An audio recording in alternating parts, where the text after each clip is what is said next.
This is Our Rough Draft, a podcast, real talk for real relationships. Welcome to Our Rough Draft, where we share real stories from marriage, work, life, and the adventures along the way. We'll laugh, maybe get real, and hopefully help you spark some new conversations in your own life. I'm Denise, the wild, emotional one who loves words and big ideas. And I'm Tim. I'm the practical level one who fixes what she dreams of. That is true. And this is Our Rough Draft, where we share the stories we're still living.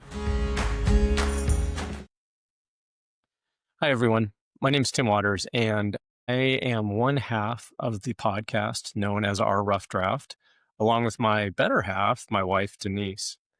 And I've been told that I need to introduce myself to our audience, which is something that I wouldn't normally be comfortable with. I'm not super comfortable talking about myself, which, who knows, might be a bigger issue that we can explore later in one of the podcast episodes. But regardless, I thought that I would tell you a little bit of who I am, a little bit of my story. I think a simple way of introducing myself is to define exactly what makes me me. I am a husband to Denise. I'm a father to 3 amazing, incredible boys. I am a coworker. I'm a mentor. I am I believe, empathetic soul.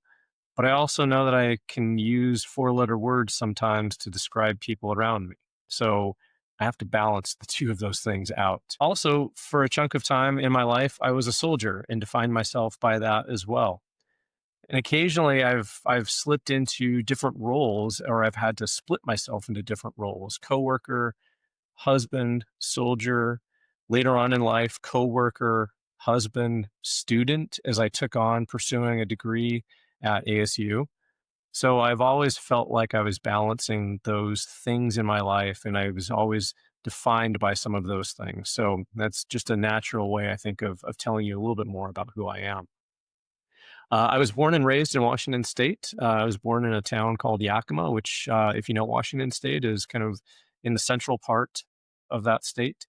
Lived there until I was 15 and had, for the most part, a very idyllic childhood. We were the generation of coming home when the streetlights came on, during the summer, riding our bikes all day, being out in the neighborhood, and honestly being places where my parents had no idea how they would find me. So I was definitely part of that generation that was, I guess, considered somewhat feral back in the day. We definitely created our own path and created our own entertainment. It wasn't until I met Denise and had an opportunity to travel to see her family in California, to travel to some other places with her, to travel down here to Arizona to see this area, that I really started getting a sense of other places in the United States, other states, other cities, other areas that I just had no knowledge of and had no frame of reference for.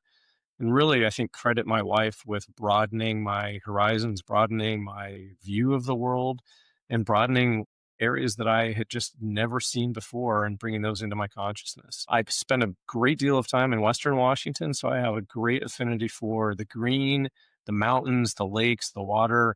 I just loved everything about it, except for the 6 months worth of rain and gray clouds. So it was time to get away from some of that. For those who don't know me, or don't know me maybe all that well, I thought maybe I would tell the rest of my story through the lens of some of the values and some of the things that are important to me. From the time that I could work, only have worked for 4 companies for pretty much my entire adult life, from the moment I was 16 until the present day. And I think that that speaks to my value of loyalty and loyalty in the workplace. I really base part of my identity and part of my kind of sense of self on where I work and some of the brands that I've been affiliated with. And that's a difficult thing, especially right now as Starbucks is pursuing a return to office mandate. I'm finding myself with an end date to my employment. So I'll be leaving Starbucks and moving on and trying to figure out what that next identity looks like in terms of my work persona. I also am a little bit energized by that change. I'm scared, but I'm energized by the fact that I have a chance to pursue something different. I have a chance to try something new that I haven't done before. And I have a great opportunity really to create another persona, but to still demonstrate my loyalty to my job and those around me in my job. The next value is really related to service. I mentioned earlier that I define myself partially as a soldier.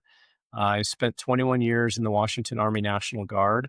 I was deployed to Iraq twice, once from 2004 to 2005, and then again from 2008 to 2009. So spent quite a bit of time away from home, but was proud to have served for 21 years in the Guard and proud to do a job that I had thought about almost literally daily before I joined the military. I could not get this thought of service out of my head. I could not erase the desire and the drive to do something different. And so that led me to signing up in 1997. And I took the good with the bad, sometimes more good, sometimes more bad. But again, was proud to have done that for 21 years. When I came back, I volunteered with a veteran service organization and tried to continue serving in a way that was really meaningful to some of the very same people that I'd served with previously in the military. That volunteering eventually led to a position on the board of a veteran service organization, and for a couple of years was really deeply involved in trying to make the lives of veterans much better. Veterans that were transitioning out of the military, veterans that were struggling with that transition, and then once I found a company that was really receptive to the veteran struggle, I actually had an opportunity to lead a veterans affinity group at that company and was able to further continue serving veterans, really tried to mentor veterans that were trying to enter the workforce, interviewed a lot of veterans, and gave some guidance about how they could really improve their skills and improve communicating about their skills to a civilian employer who may or may not have understood. And so I took that work really, really personally, and I was really proud to do it and to continue serving that way. And then really the final thing that stands out as a core part of who I am is loving adventure. I mentioned earlier that I really hadn't had a great opportunity to explore the United States before I met my wife, but now that I have, I love the adventure of it. I've always been somebody that's been really focused on being in the outdoors. It's really where I can center myself, I can ground myself, and I've joked before that I can find God, I think, much more in the outdoors than in any church that I've ever been in. And that's something for me to say. I was raised Catholic, so you know that I really must have found something outside to be able to say that. But I hike, I mountain bike, I snowshoe in the winter, I cross country ski. I love doing things outdoors. When my knees were in much better shape, I've stood on the summits of mountains and had a great opportunity to look out over the world from that vantage point. Something that just absolutely takes my breath away. And I'd love to be able to do again someday if I can get my knees to cooperate. So that sense of adventure is really key for me. I've found incredible moments of peace and tranquility in the outdoors. I have also had some of my worst injuries in the outdoors, mostly related to falling off my bike, hitting my head, cracking an elbow, the typical things that happen when you push it a little bit too far and a little bit too hard. So that's a little bit more about who I am. We'll, I'm sure, get deeper into the stories as the podcasts unfold. But like I said at the beginning, if there's any questions you have, if there's anything else you want to know about myself or Denise, as we tell these stories and share our experiences, don't hesitate to reach out. We're always more than happy to answer questions, and we love hearing from people as they listen to the stories and as they come along on this journey with us. Stay tuned for more of our rough draft. Please tune in when new episodes drop and let us know what you'd like to hear more of or different in the future. We're always happy to take suggestions as well. So that's it for now. We'll catch you again soon, and thanks for listening.